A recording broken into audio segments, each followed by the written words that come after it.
In the middle of all the chaos last night in Parliament, when all the MPs were debating, shouting, and voting when it came to the illegal migration bill of Suella Braverman, we had a couple of key moments or highlights, which we already talked about Theresa May's speech, or Treason May speech, as I call her. But we also had another beauty, in the words of Donald Trump. Yes, it was Caroline Lucas of the Green Party, the one and only, and literally the only Green MP that we've had in this country elected for the past few hundred years. So let's go to this speech because it's fascinating, let's just say, because she had a bit of a meltdown and she decided to go full on Nancy Pelosi by ripping out the paper. Very pro-environment.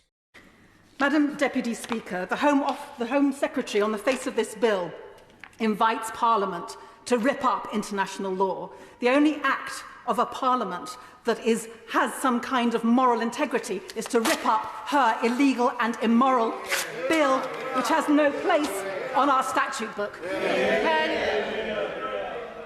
Thank you, Madam Deputy Speaker. Oh, dear God. One, that's bad for the environment, Caroline. Two, you're littering. You're literally littering in Parliament. That's also bad. Very naughty, Caroline. Thirdly, the main point. When did the Home Secretary say we must and we will proactively rip up international law? Firstly, what is international law? Are you just coming up with certain vague words? You're just creating it. We have treaties, we have conventions that we've signed. And if you're going to talk about the European conventions, which they use the independent referee and courts, which is the European Court of Justice, very, very independent indeed. That's not really some sort of a constitution. When we say international law, there's nothing constitutional about it. And she hasn't even said that. She said we're going to push the boundaries of international agreements and we'll see how it goes. And we'll see how it goes. That's literally where we are. But the reality is, why did she have to go full on Nancy Pelosi on this? When Nancy Pelosi did this during the State of the Union speech of President Trump a couple of years ago, the reaction to it was so negative that even the liberal CNN and even some of her own party members in the US Democrats, they didn't react well. She lost a lot of credibility. It was a bit embarrassing. Oh, but people on TikTok and Twitter, all the pink hair and purple hair, rainbowy people and all the avocado eaters, they loved it. Yeah, of course they loved it. Because it's virtual signaling. But does it do anything?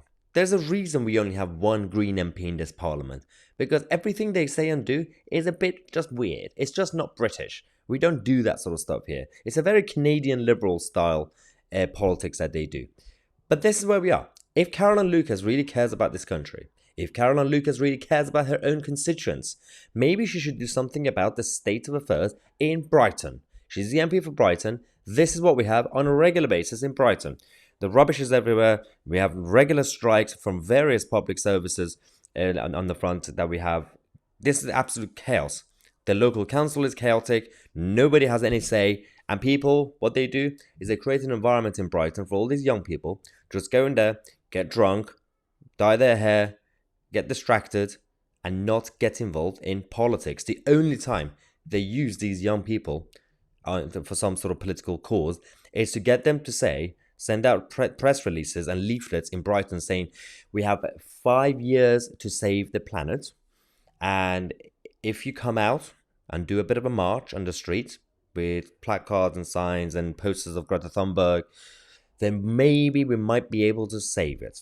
And then when that 5 years time comes up, then they just say, well, 2 more years. Well, 48 hours to save the NHS and the environment. That's what they do. That's the whole point of Brighton these days. And there are good people living in Brighton who are so scared of speaking up. If they go to one of these hippie bars and say something, hipster bars these days we call them, and they will get kicked out. They will literally be sent to exile.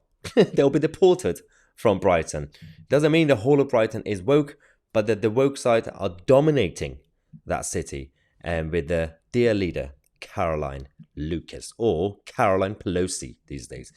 Anyway, I thought I'd point out this weird thing that happened last night during the debate. We already covered the actual vote, the result, and the fact that, surprisingly, Suella Braverman has already started to implement the policy, even though it hasn't actually been finalized. She's decided to start detaining people who have entered the country as of today, hold them for 28 days, and once the legislation is finalized, she will be deporting them again. We'll wait to see. I'll believe it when I see it. But so far, so good. Make sure to watch all those videos as well. I'm Mahyar, Tousi, and we are the media.